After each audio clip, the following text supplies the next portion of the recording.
My plan is to hide, to avoid, but if I get busted, if I get captured, I'm not going to do a Rambo, I'm going to do a Gandhi. If I get captured, I'm not going to do a Rambo, I'm going to do a Gandhi. If I get captured, I'm not going to do a Rambo, I'm going to do a Gandhi. All right, Scrocky has made a career off of prosecuting Schaeffer and trying to make a boogeyman out of him. The worse he can make Schaeffer, the more it lifts him up, and he's trying to become a federal judge, and he put in his resume that he had prosecuted Schaeffer. Insane. It's just like Lon Horiuchi when he dropped Vicky Weaver, shot her in the head while she was holding a baby. He gets promoted, and he becomes a sniper at Waco to kill even more people. So instead of our government officials getting held accountable for the wickedness that they do, our government promotes them when they do evil things. All right, this is Schaeffer's address in prison. I pray you write him a letter. I pray you tell him you love him. We have not forgot about him, and pray for him. And want to, sometimes there's some very important things that come out, and I want to make sure we don't lose that and get it out on YouTube.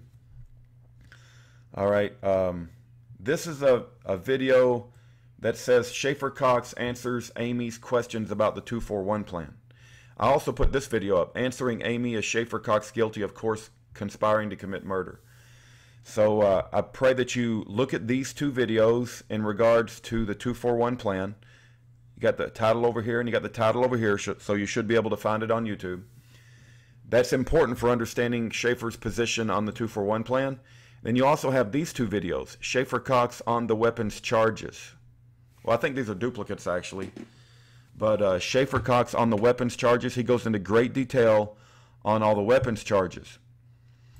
Okay, and then also somebody has recently been asking a question like, why didn't your attorneys do a better cross-examination of Fulton and Olson on the 241 plan? And here is the answer, okay? So this is also on grenade launchers, which have already been addressed really, on his article on the weapons charges. But I've never had anybody ask, why didn't your attorney do a better job of cross-examination during the trial?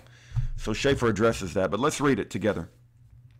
Here are the answers. First off, you have to put all the prosecution's lies in the context of their own serious crimes. If you are running a drug trafficking and child prostitution ring with kidnapped little toddlers you stole from drunk natives out in the villages, any lies or corruption you engage in or crimes you commit as part of your effort to cover it all up and shut up your critics won't matter in the end, because if you do get caught, all that small stuff is just going to be 5- and 10-year sentences running at the same time as your multiple life sentences for the child sex abuse and child murders. So this whole Bill Allen and U.S. Attorney's Office sex perv ring has nothing to lose and everything to gain by being as crooked as possible. Keep that in mind and go read Child Molesters Strike Back press release and all its links. I had a 37mm launcher on my AR-15. Those are legal. You can buy them on a shelf at Walmart. Even felons are allowed to have them. It's the 40mm launchers that shoot high explosive rounds, etc. You can't get those except through a Class 3 dealer. The 37mm only shoots flares, pepper spray, line spools, and non-lethal bouncy balls. They shoot us with them all the time in prison. It's not actually that bad. My case was the first case ever for 37mm launchers to be treated like a destructive device. But the sword cuts both ways, because if they are going to now define these as destructive devices, then all the prisoners who ever get shot by them will have huge lawsuits against BOP. You should hear the U.S. attorneys describe how they are harmless behavior modification instruments when they are defending their use in BOP. Then when I have one, they act like it's a freaking bazooka. Everyone has them in Alaska. People use them to get moose out of their gardens, but the key takeaway is that if I have a 37mm launcher on my AR-15, it's precisely because I don't have the heart to shoot someone if there's a chance I could get them to go away by tapping them with a rubber bouncy ball or pepper spray. The 5.56 is attached to the 5.56 it's attached to will kill you deader than a hammer, and that's legal. So what's the big deal on the launcher? Also, the launcher was given to me by Bennett and an informant. So even if it was illegal, which it's not, it was a setup. What Scrocky said about Dr. Martin Luther King and Nelson Mandela not hanging around with me, that's just Scrocky lying to the jury. That's what he did the whole time, lie about who I am and what I stand for, and then object to me explaining what I believe in and who I really am. If I was guilty and a monster, Scrocky would have wanted to let me talk. He didn't do that. He did everything he could to keep me from being allowed to talk to the jury. Dr. MLK and Mandela would both like me and be proud of me. Scrocky not so much. Bill Fulton is not a red herring, as Scrocky deceitfully suggests. He is again just lying to the judge and the jury here. Go listen to the audios.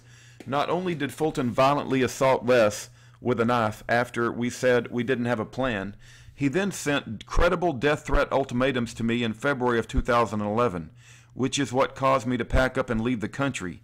He's at the center of the whole case. This is Scrocky engaging in a highly calculated act or preemptive deceit. It's shocking, but that's why this guy and that's how this guy and Bottini operate.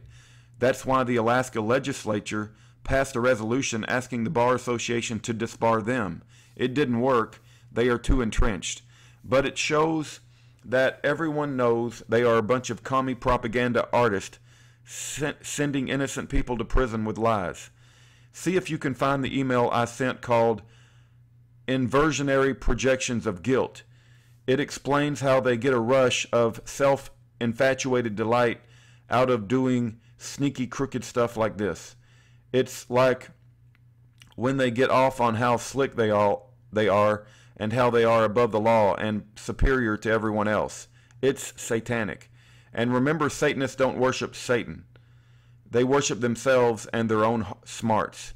But in the end, they are going to stand before God and realize that being a sly crook wasn't that smart after all. I'll take my lumps now before I'll do stuff that would make me... I'll take my lumps now before I'll do stuff that would make me be ashamed to stand before my king when he returns. There was no cross-examination about Fulton and Bennett for two reasons. First, because Scrocky objected to all of it and thus blocked it. So it's deceptive to now put it on us by asking the jury why didn't they cross-examine on this subject. The second and more sinister reason is because they threatened my trial attorney, Nelson Traverso. This sounds far-fetched, but it's right in line with all the other crooked things about this case. Nelson was latterly sweating like a hooker in church, and all he could talk about was how he wasn't going to say anything that might get the prosecutors mad at him. This is when my very, very good private investigator, Rolly Port, almost got in a yelling match with Traverso. Traverso threw me under the bus unexpectedly at the last moment. Even Michael Filipovic, the attorney I have right now, said it's obvious Traverso was somehow neutralized. He brings this up as part of my appeal. He argues that Traverso was so bad, I would have been better off with no attorney at all. This is a big deal because attorneys almost never accuse other attorneys of being incompetent, mostly because they are all somewhat incompetent. But Traverso is in big trouble. He had to make an enemy that day, me or the feds. The feds now owe him a favor. I owe him a lawsuit from hell, and I'll get it. Schaeffer Cox. All right, that was Schaeffer Cox talking about the grenade launcher, why they didn't cross-examine on the 241 plan, and that inversionary projections of guilt. You should read that, and I need to go find that, make sure I have that available.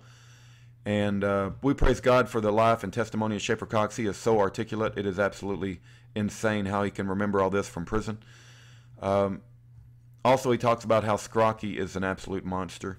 Scrocky is an absolute devil from the loins of Satan himself. There's no doubt in my mind. Okay, the last line of peaceful defense between A tyrannical government and the defendant is jury nullification. Educate yourself about jury nullification at feedja.org. Thank you for your time.